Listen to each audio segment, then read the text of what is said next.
All right, so this is the moment when I will introduce Reita Smith, past president of the James Preston Poindexter Foundation, who is going to talk to us about the preservation of Poindexter Village. And I am going to all right, Reita, go ahead. Okay. Well, good morning, everyone.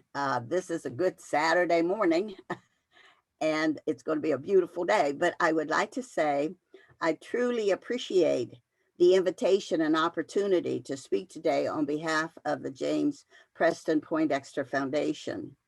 Again, thank you, but I feel that I'm the novice here. I'm speaking to the experts and to those that have expertise of what a museum is and what it should be. So our roles should be reversed. Maybe you should be giving the conversation this morning. But now, if you want to refer to passion and love of one's history, you and I may be able to go toe to toe on that issue. But however, I was asked to speak on how we seem to have been the recipient of a miracle and how this story came to be, and sharing the rest of our story and the overcoming the many, many obstacles that we seem to have had. This, I believe, is a unique story, and I'm amazed that I'm telling it this morning. This story is how the two remaining historic Poindexter Village buildings were saved. And your first question may be asking, what are the Poindexter Village buildings? Why does it matter? Why save them? These questions may be a common one for those of you who have already saved some and saved some very important and significant buildings. But as I share this tale of impossibilities, know that I'm sure if it's God's plan, it will be. With him, there are no impossibilities. So, but I want to start a little different and maybe a little unexpected this morning. I want to read a couple of articles. And I'm going to read them in the language of their day, not our day. And this article, the first article was from the New York Times in September 25th, 1880. And it's titled, Justice to the Negro. The colored people of Ohio and Indiana held a mass meeting to the number of 10,000 persons in Findlay, Ohio on the 22nd of September and celebrated the 17th anniversary of President Lincoln's Emancipation Proclamation. There was a procession. The Reverend James Poindexter, the Honorable John M. Langston, and Solomon Day made addresses.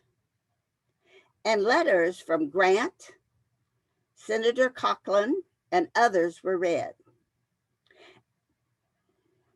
And it goes on and says, General Grant wrote Emory W. Adams in Findlay, Ohio, Dear Sir, I have your letter inviting me to attend the Emancipation celebration to be held in Findlay, Ohio. You must accept my regrets, as I already have more engagements for the month of September than I'm able to keep. And the letter continues on, but it's signed, very truly yours, U.S. Grant. I do have to qualify that Emory W. Adams happened to have been my great-great-grandfather, grand-uncle. But then the next letter that I'd like to share, it says, it was an article written in the late 1800s in the Columbus newspaper. And the reporter was interviewing Reverend Poindexter. And I want to share one of Reverend Poindexter's remarks. Quote, Nearly every family has one or more Sunday morning papers and appears as they are a reading people. But as a pastor of a church, it is part of my religion to make known to all the rising generations the duty of making themselves as familiar with the Constitution of the United States and laws of their country as they relate to the rights and duties of the citizens. And you need to know this, and you need to have this knowledge just like you have it of the Bible.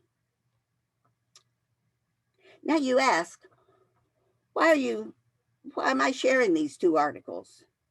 I think the reason for these articles, and I hope their relevance will become very clear as this story reveals itself. We're here to celebrate Ohio's history and its relevance to American history. And the story I'm going to share is about a place called Poindexter.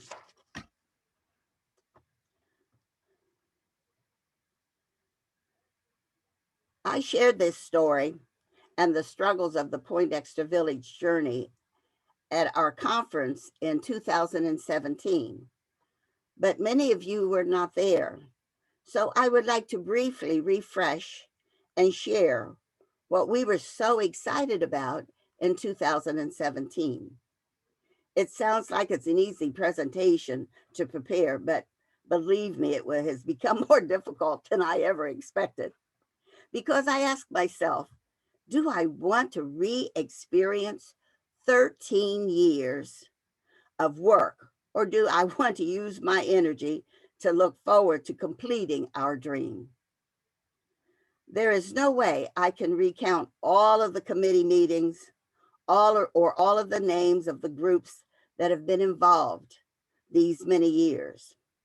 However, it is inspiring to count all of the people that have been involved directly and indirectly. So be mindful. Do not allow people to tell you that each person cannot make a difference, whether it's individually or collectively. So now, with the rest of my story, the spirit of a place known as Poindexter, and my little subtitle, 35 to 2. So, and for those of you that aren't acquainted with the name Reverend James Preston Poindexter, let me share you a little about him. Reverend James Preston Poindexter was a self-taught man, but his life's work was to be of service to mankind. The standard for his character and his essence was a symbol of hope, integrity, honesty, respect, and leadership. Reverend Poindexter's story is extraordinary for the time. That a man of color, who in fact was a man of nations, as his heritage was Native American, Caucasian, and African American. He was born in Richmond, Virginia in 1819. And he came to to Central Ohio in the early 1830s with a number of other free families, which included the Depps, the Litchfords, the Whites, and the Goods, to the Dublin and Worthington area. He, in fact, then moved his family to his home that was in the center of town, that's Columbus, and it was at 41 North 4th Street. And his barber shop was across from the State House on High Street, where the Huntington building is today. So as a barber, his clients were statesmen.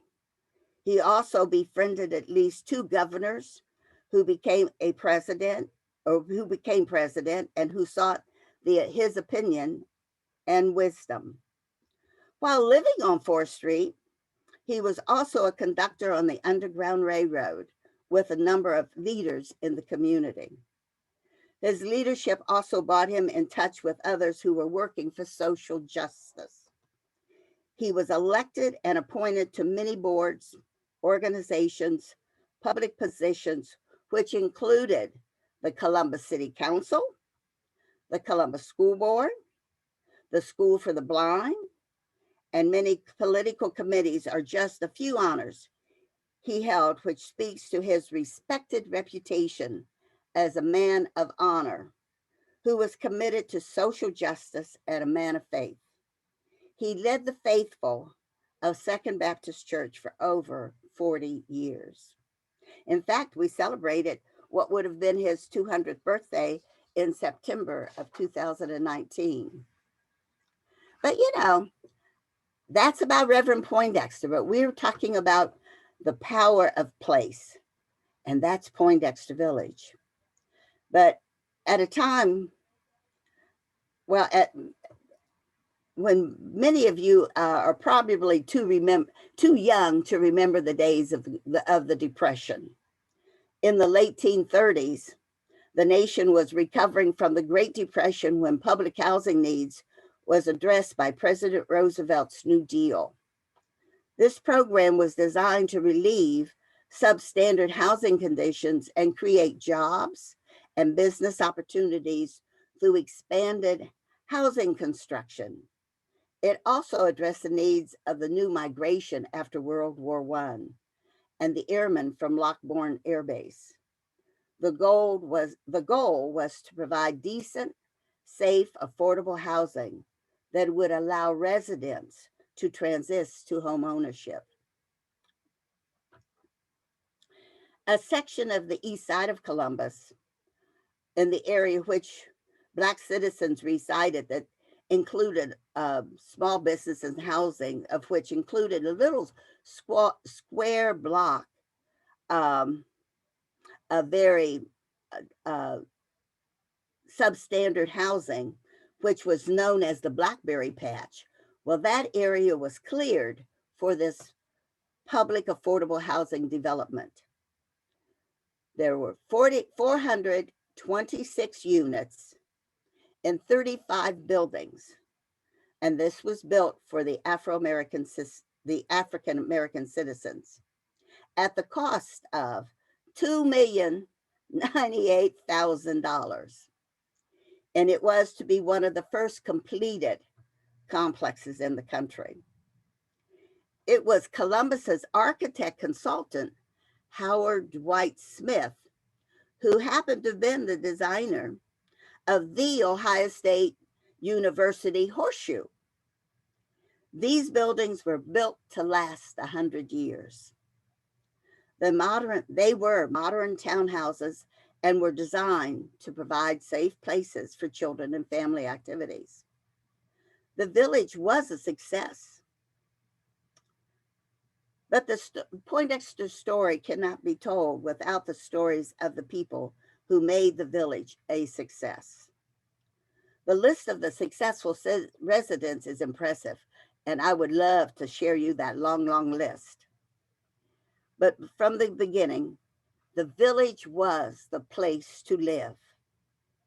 It symbolized, as I shared, the hope and safety and economic grounding and cultural education and family values. There were very high standards and values that all families adhere to as a part of their respect for the village and one another. It had a long list for those wishing to live there. There were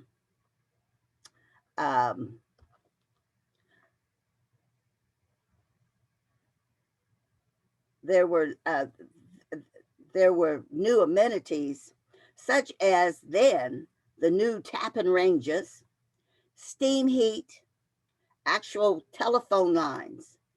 It was the place to be. And my personal remembrance at that time in our house, not too far from there, we still had a potbelly stove. So you could see why those amenities made a difference. And we couldn't even have that party line at our house at that time. But let me get back to my list here. The The village architect was designed as a progressive urban planning and landscape. It was the model for public housing nationally. So, on that Saturday morning, on October 12th in 1940, many still remember it was a glorious day.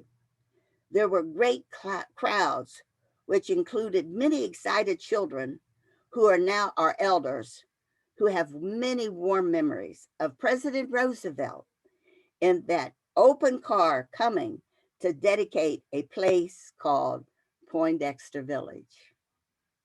That includes my 94-year-old sister. But Poindexter Village was nestled in the midst of a vibrant Black community of Columbus East Side, between the two main arteries of Long Street and Mount Vernon Avenue. The area was known as the Million Dollar Mile. They called and was called the cultural capital of the Black community. It was a self-sustaining community in part because of segregation, and Black businesses thrived. There were 5 theaters. They had many, there was East Market, many restaurants, bank, all of the other, many areas of entertainment. And our local musicians who had national reputations and artists, they all flourished, making the area a certain stop for bands touring the country. Our Amina Robinson, through her art, has shared life in Poindexter with the world. This is the story of a place known as Poindexter Village. Now, I have described a community as it was before the highway system came through the community in the late 1960s. And that has altered the community's makeup and success, which is the fate that has impacted many Afro American communities throughout our country. These policies have decimated the communities and the historic significance, which brings us as to why it matters. Now, as this has been really hard uh, to reduce all the meetings and functions of these last 13 years um, in this brief time. So I'm going to try to outline and give you a time frame, which includes the names of many various committees that have addressed the saving of Poindexter Village. There are many individuals that served and gave time and resources in this noble effort to save the historic present Poindexter legacy. And I give our thanks to all of those that have made that commitment. But some of the committees that I may reference who were part of that long list would include the Columbus House of Justice, the PAC, the OSU, and their planning process, the Federal 106 Guidelines for Preservation, of course, OHC, the Columbus City Historic Preservation Office, the Bronzeville Neighborhood Association, the Coalition of Concerned Citizens and Partners, the Near East Side Commission, the Coalition for Responsibility and Sustainability, the Poindexter Legacy Committee, HUD, the Columbus Metropolitan Housing Authority, CMHA. And they all had their own agendas, but we all were in agreement. We wanted to save the village. Now, how did all this begin? It was a group that was a part of the Columbus Housing Justice, and it was 13 years ago, in 2008, that I was invited to meet with them at the Columbus Beatty Center, which is Park and Recreation Department, with that group. And they were concerned and wanted to help the residents of Poindexter Village who were living there, and as to their conditions and their relationship with the Columbus Metropolitan Housing, CMHA, who were the owners of the complex. I was most interested in helping because I, too, was a past resident. When I was first married in the mid 1950s, I lived there with my children. So, in that process of working with the residents, we first heard the rumor, which was found to be true. CMHA was planning to demolish the village. That is where this story really begins. Excuse me. It was that 13 years ago. Um, that because the village was under HUD and qualified as a historic site, OHC and the city's preservation office became involved. That was obstacle number one. As the word got out and the residents living there began meeting and other people began meeting, as I said, that whole list of that litany of communities, persons started meeting to address that issue. The PAC, which was an organization that consisted of OSU, the City of Columbus, CMHA, they began meeting with community leaders to explain their new plan for the East Side. It was, sometimes those meetings were so elaborate, and they would ask us to put the people in the audience to put these green dots on boards so we would have our input. Let me tell you, I never want to see another green dot for the rest of my life at this point. But sadly, most of the input was ignored and not honored. This became clear that integrity or good faith was not going to be the norm. So again, let me go back to 2008. The Columbus Preservation Office did determine, made that the Poindexter Village was eligible for the National Register of Historic Places and did trigger the federal 106 demolition requirements. And there in between, I wished I could share. I was sharing with Betsy. I wished I got paid for all those meetings that I went to. I would have somebody to clean my house that I haven't had time to do these 13 years. But there many events happened during those next 3 years. We had festivals. We did all kinds of things trying to bring the attention to Poindexter. But I'll move us on up to 2012. PAC really was working with the community and having all these meetings. And as I was sharing the green dots. But again, this was the beginning of the lack of good faith and integrity. PAC was they had their own office and really was working with the community to explain what they had planned for the East Side. But in the May of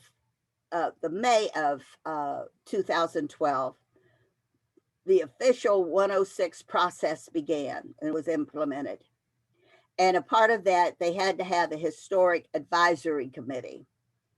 And we were to review the historic Poindexter Village.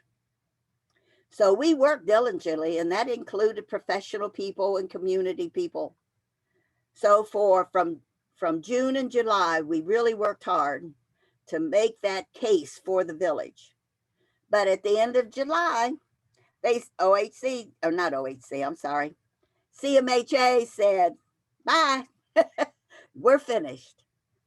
But in the meantime, we were invited, community people were invited to make proposals to submit proposals as to what we saw would be a rational plan for the village. We wrote one. We wanted to save 20 buildings, but after we were dismissed, that committee decided, oh no, we're not going to stop meeting. So we began to meet independently, and that was the Coalition for Responsibility and Sustainability Development for the Near East Side. We met for every Tuesday evening to discuss what our concerns were and what was happening on the east side and the saving of the buildings.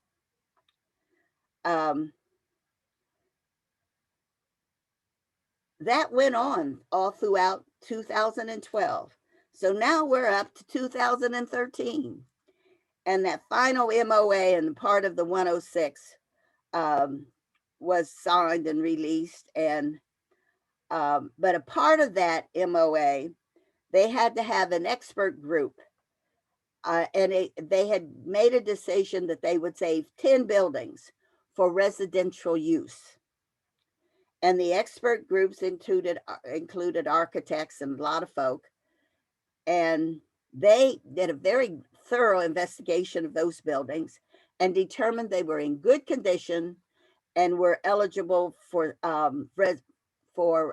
residential reuse. So that was okay. The expert group made that decision. But then, CMHA had a community meeting again and announced out of the 10 buildings, they were only going to save 2. We were in shock that they had made that determination. But that was the next obstacle, down from 10 to 2. But a part of that MOA, another committee had to be formed because it required CMHA to produce an exhibit and document the history of Poindexter Village. So that committee was started. But at the same time, they started demolishing the buildings. And past residents, I heard so many stories of how heartbroken they were and that they couldn't even go by or go through the area because they saw those buildings being demolished. Now, we're up to 2014. And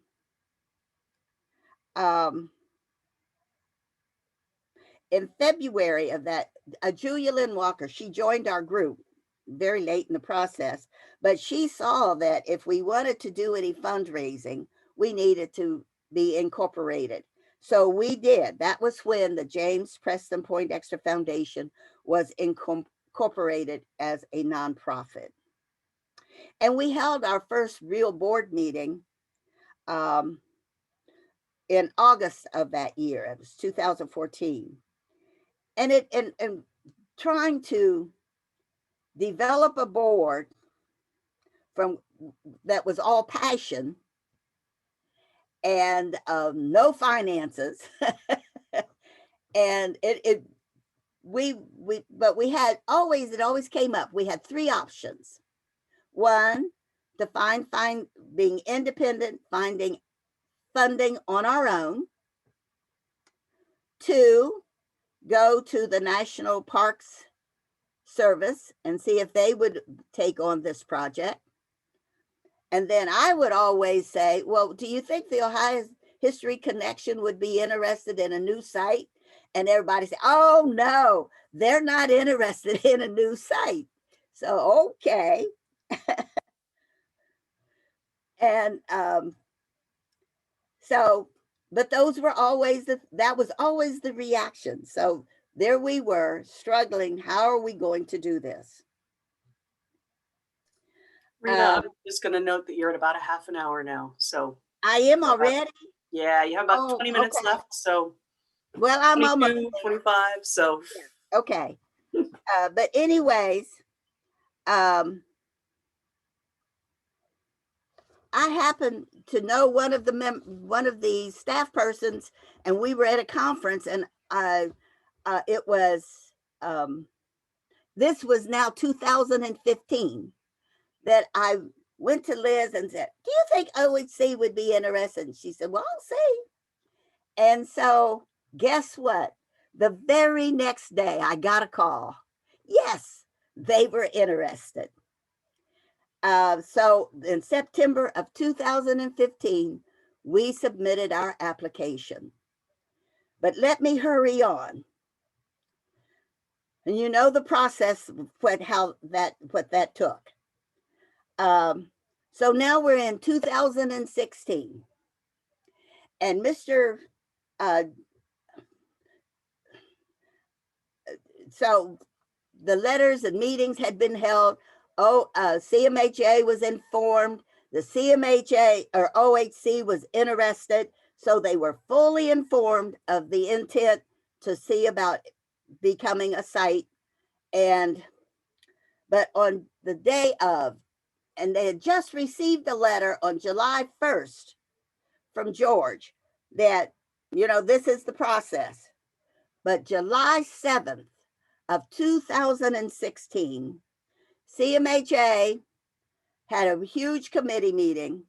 They had the staff from the city, stakeholders, everybody was there. And they announced that they were going to tear down one of the two buildings and gut the other. That is what I called my come to Jesus moment. And I got up. I had my minister sitting beside me because she had been with me. We had done demonstrations and all kinds of things. And I got up and did my little spill, and with one of the board members almost in tears. And it was reported that I said, "Are you saying to hell with our our history?" There's my minister. But anyways, that was when that was the major obstacle. And so I went to work. I was given, the Lord gave me that mission, and I started my quest. And this is where you overcome obstacles. I met with every elected official, department head,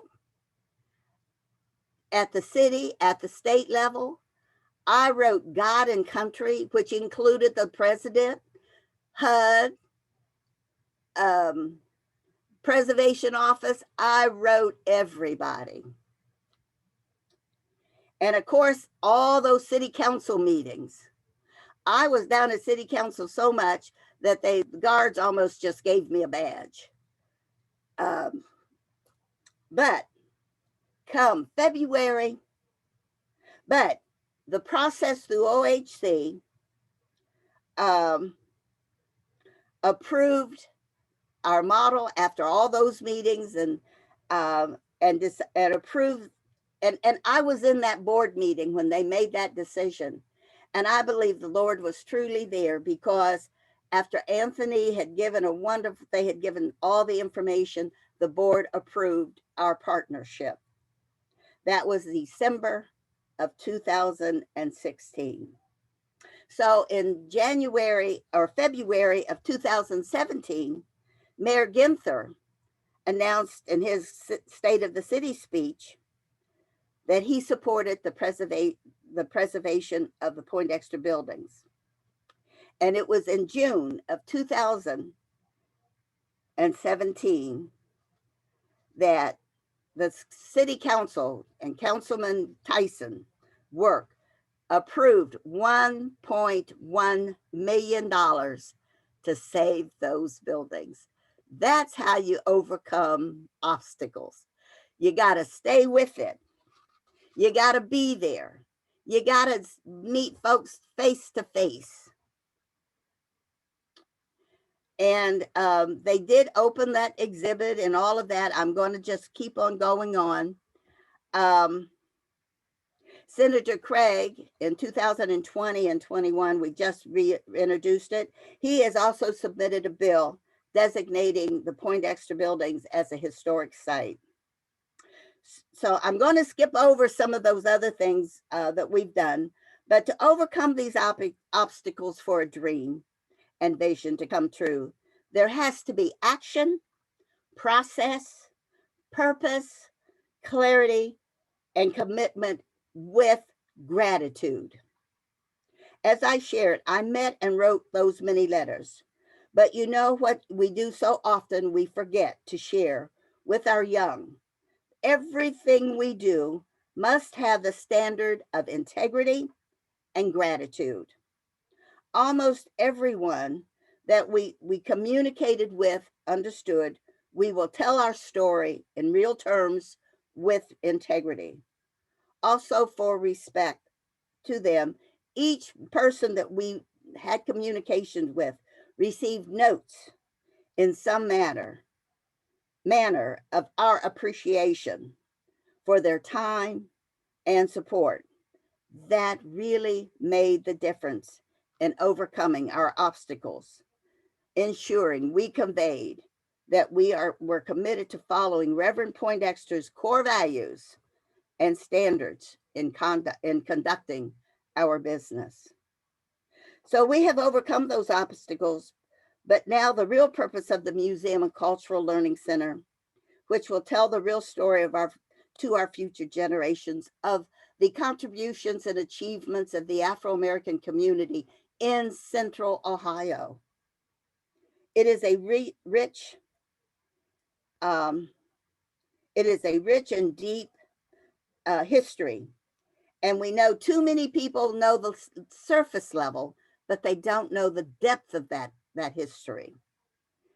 So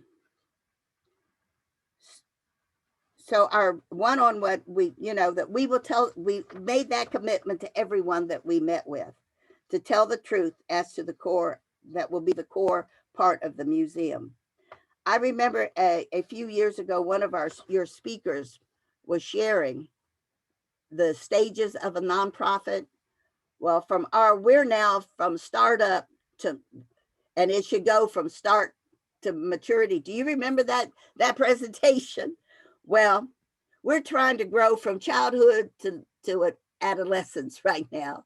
We have a passion. We started out with a passion for saving the buildings, but that's our real purpose. But now we have to focus on the priority of creating the museum and at the same time developing our board. So we need your input and your help and your assistance as we work along those lines. We've had a few stumbles along the way, but working with that integrity and good faith. And I must say, Mr. Logan, who inspired and encouraged us that this partnership would be a good faith, that we would be a good faith partner,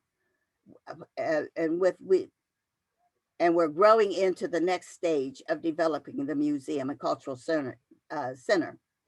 From our early discussions, Mr. Logan has always been the opposite of those who we had earlier encounters with, and were not displaying the values of working in good faith and integrity and in the best interests of the Black community.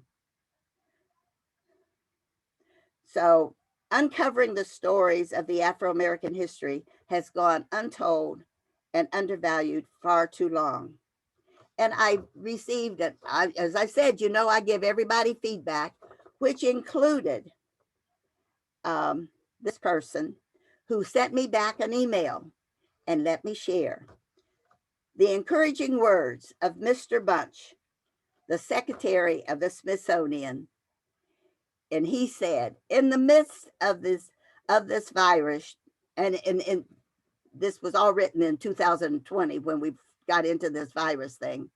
And he said, having built a museum, I know how long projects like this can take.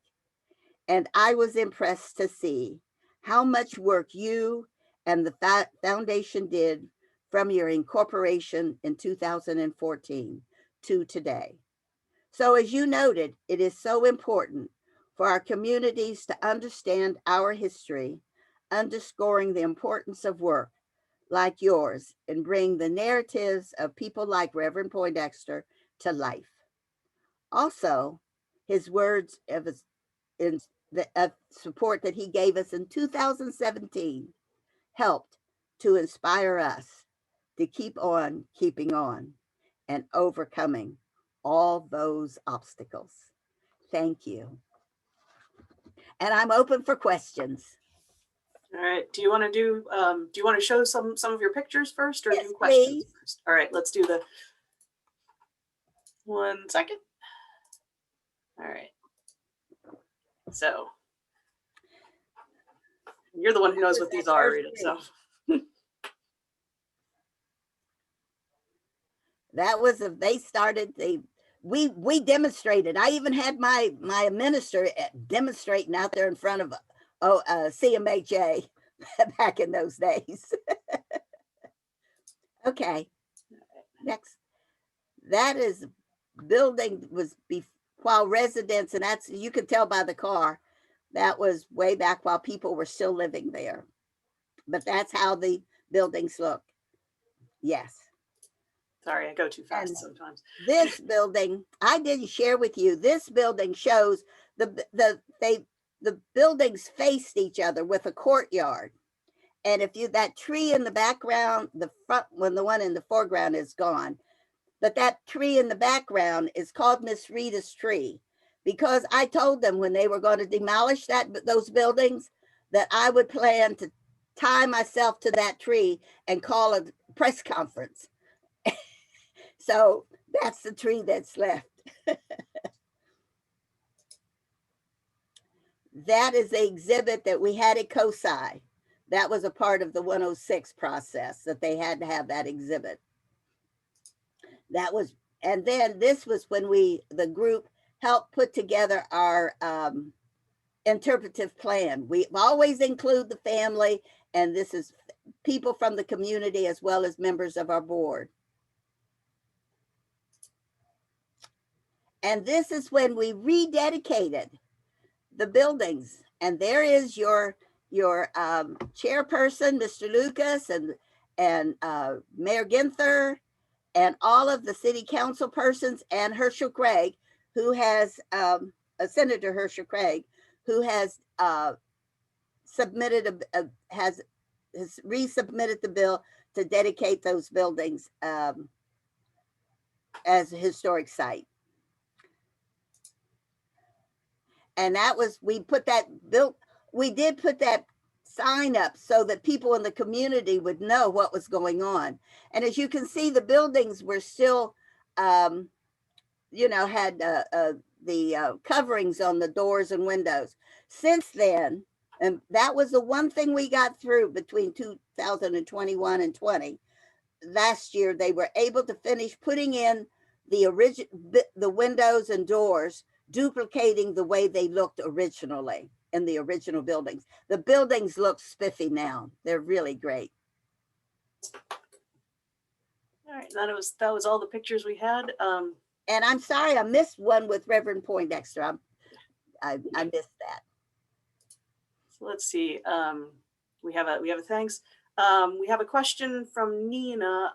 Your best estimate, how many meetings did you go to? How many letters did you write? Oh, too many to count, really. I wrote everybody, anybody in Washington, any senator, any House representative. And like I said, we met with all of our state officials, everybody. And so many of the community organizations really are in support. It's amazing how everybody, I think if you meet somebody, they'll know their grandmother or their best buddy or somebody from East High School that lived in Poindexter. It's amazing. So we have tremendous community support. All right, I don't see any more questions in the chat.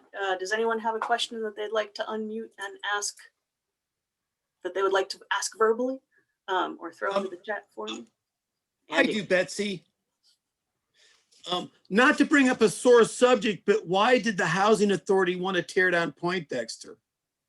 I mean, You know, the policies from Washington had changed greatly in terms of supporting public housing. And that, I think those were political decisions that were being made. But what happened also, originally the buildings, as I shared, you know, that potbelly stove versus steam heat, those buildings were heated by steam. And but when they went from steam heat to individual heating in each apartment, that changed the ceilings and the configurations in the apartments, which reduced a lot of the space. And so that's why they kept saying that the apartments are too little, too small for today's standards. But it really was a political decision because that area has been rebuilt and many of those apartments are not affordable. And a lot of the persons working at the OSU East Hospital have first dibs on those apartments. And so that it was political decisions. Well, yeah, surprise, surprise. I thank you for answering that. I kind of wondered, living in Columbus and, you know, driving through the area every now and again, I'm like, you know, that's pretty, I mean, that doesn't justify destroying a community, in my opinion, but that looks pretty valuable land monetarily, I guess that's what I'm getting at.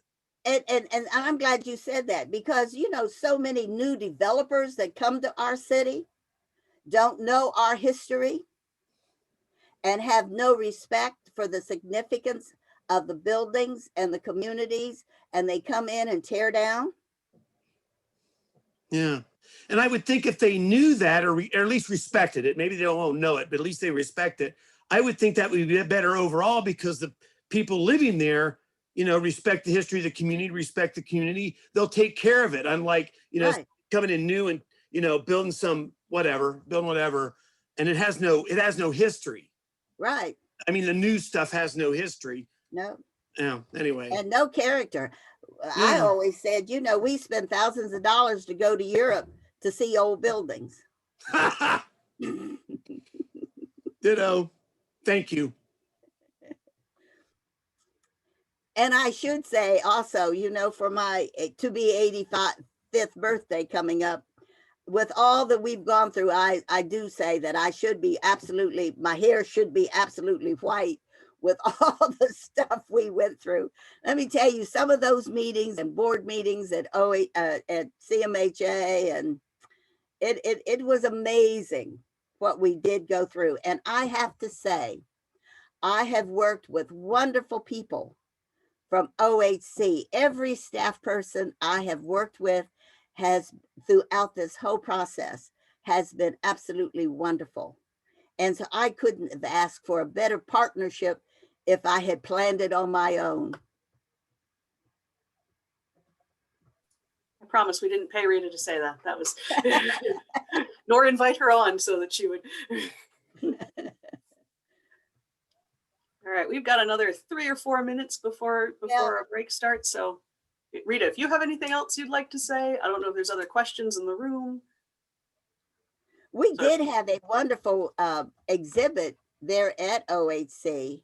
It wasn't up very long, but it was a great exhibit. But we really, at this point in developing a board, you know, it's a two-pronged process.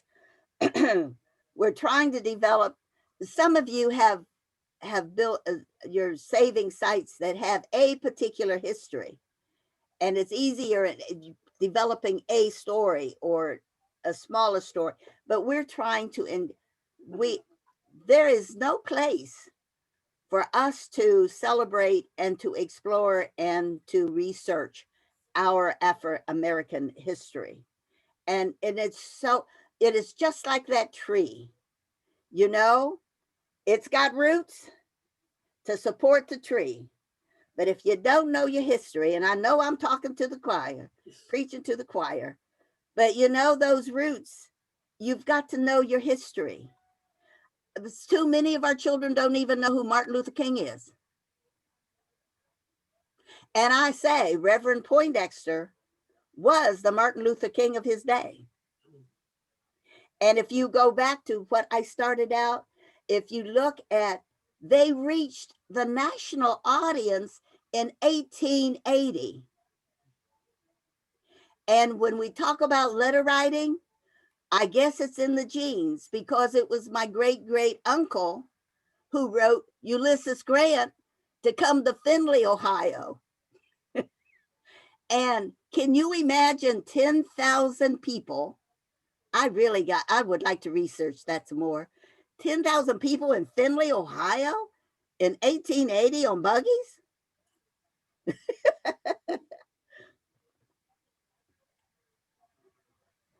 Ah, so Deborah is okay, I'm unmuted. Rita, Yeah. Deborah Lowe Wright, who I don't know if you know, is founder and executive director of the Pickaway County African American Heritage Association, is mentioning that she has found James Poindexter while she's researching in Circleville Black history. Right. Would you be interested in what she's finding? Oh, absolutely. And I believe that he had his brother Charles lived there. Yeah. I will go ahead after this and put you and Deborah in contact, in touch. I would love that. That works. I just have one more thing to hear add. from everybody, All right. because we need your support and we need your instruction. You know, I know you work with OHC, and we kind of need to understand how that process works too. So, you know, I appreciate everybody. I just have one more thing to, I'm sorry. I just have one more thing to add, Rita, at the top of your presentation when you mentioned the meeting in Findlay in 1880. Thanks for confirming that. I didn't catch 1880. That, I mean, not to make more work for you or anybody else, that would make a great Ohio historical marker. We've done other markers about like political events and mass meetings around the state. Having said that, I don't work with the marker program anymore, but Laura Russell might be interested in talking to you about it. So. And that was in the New York Times, as I said, in September of 25th of 1880. Yeah, yeah. So just put that out there. Article is a nice long article. Yeah. It has his full response, and even from Senator Conklin. Yep, Roscoe Conklin. Yeah, yeah. Yeah. I mean, I can name 3 or 4 other markers around the state that are specifically about mass events, and this fits that category. I'll stop now. I know we're up, you know, but if you want to know more about it, contact Laura Russell, the Ohio History Connection. I'm sure she'd be glad to talk to you. Okay. Yeah. Okay. We do have one more question in the chat, which is what will be in the buildings that were saved? So I think. Well, the front building, of course, will have the major and probably the permanent exhibits, but also we hope to duplicate. Amina Robinson was born in the building, so we hope to duplicate her apartment because it was so significant, and work with the Columbus Art Museum on that project. But I have a lot of, you know, everybody that knows me knows I have a lot of visions, but I see in the Cultural Learning Center being the African American culture is really tied to its music. And I'd like to see us doing something around a living music laboratory, meeting areas, research areas, meeting areas, all those kinds of things in that building. And maybe an apartment or two to look at the air, you know, what it looked like in the 50s and etc. So we're in that creative stage. And so we know what we'd like to see, because the other thing, and I know I'm short now, I have shared with a number of people, you have no idea what Mount Vernon Avenue looked like or Long Street. The one thing, and if somebody has an idea of how we can do it, I would like to duplicate those two avenues